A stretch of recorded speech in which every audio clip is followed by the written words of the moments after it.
Hello and welcome to the Black Cat Bushcraft channel. This morning I wanted to revisit a topic which I covered in one of my very earliest videos. That one was called cooking sweet cornbread. And basically the process I used in that video was I inserted a little folding stainless steel cup into a bush pot to improvise somewhat of an oven, and I was able to bake cornbread muffins in that setup.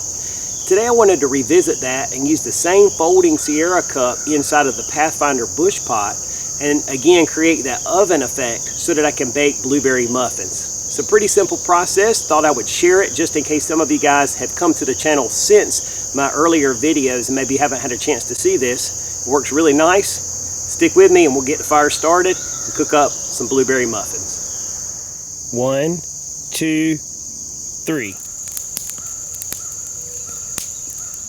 Alright, while my fire is burning down just a little bit, I thought I'd give you a quick look at the kit that I'm going to use to cook with today. This is a new bush pot for me. This is the Pathfinder Gen 2 bush pot. This is a heavy gauge stainless steel pot.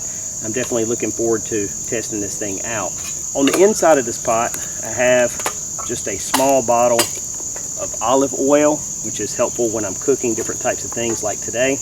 The other cooking container I have is this little folding handled stainless steel Sierra cup, and this is the exact cup that I used in that previous video. I've been using this thing for years now and it served me very well.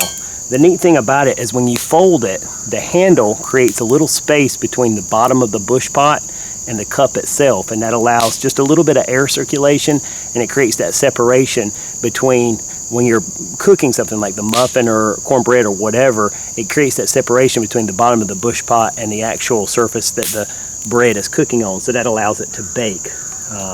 This one comes again from REI. Hopefully you can see that there. All right, and it's a very cheap cup. I think at less than $5 I paid for this, so again it served me well. The mix I'm going to be using today is just Betty Crocker triple berry muffin mix, and this one is just add water. And the neat thing about this, something like this, is it's very easy to pack it down.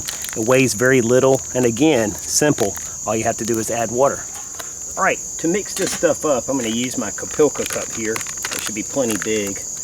And just have my little spork there. And I'm going to eyeball this, no measurements. And then just slowly add some water to it. Being careful not to add too much. This is one of the reasons I like carrying a Kapilka cup with me, because it just comes in handy for so many different purposes. From a cup to drink out of, to a mixing bowl, a bowl to eat out of. It's just definitely a multifunctional item and something that I always use every time I come out.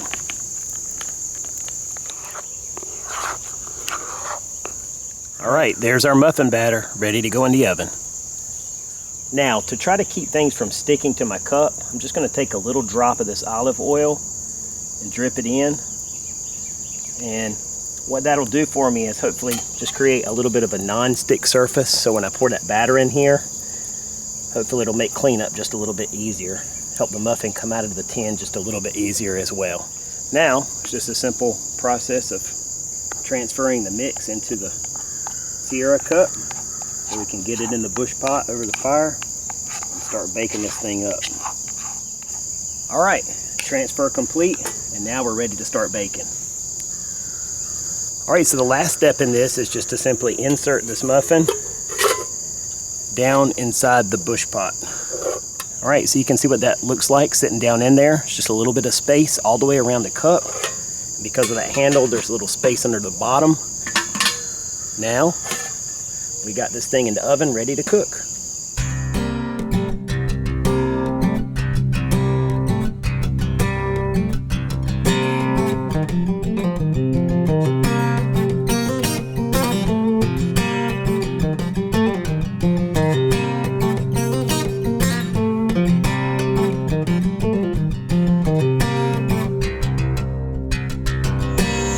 Let's take a look inside and see how things are coming along. Oh yeah, got a good looking muffin in there. And man, does that smell good. Still a little longer to wait.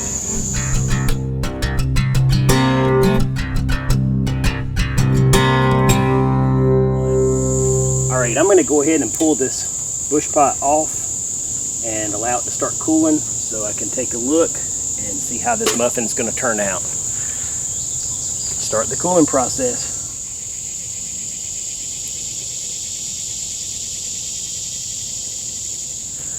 Alright, this thing's been cooling for a few minutes. Let's see if I can get it out of the bush pot. What I'm going to do is use the spoon just to turn the cup on its side like that. Now I can pull this right on out. There we go. Alright, so I'm curious to how bad this thing is stuck to the sides of this cup, or if it'll just come right out. It looks like it's coming out pretty good.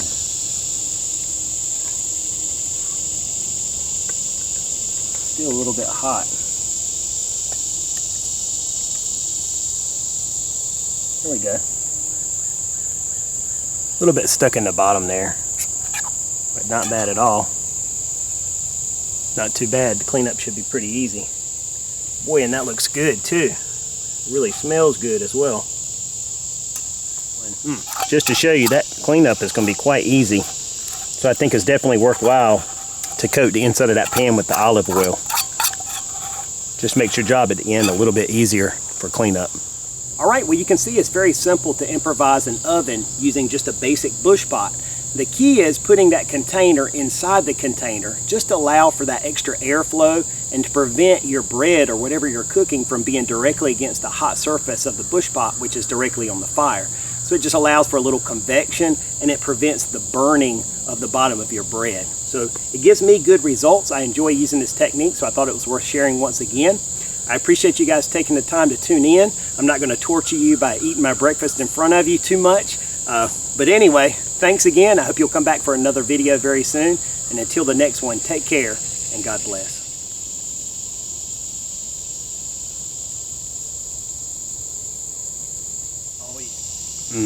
Good stuff.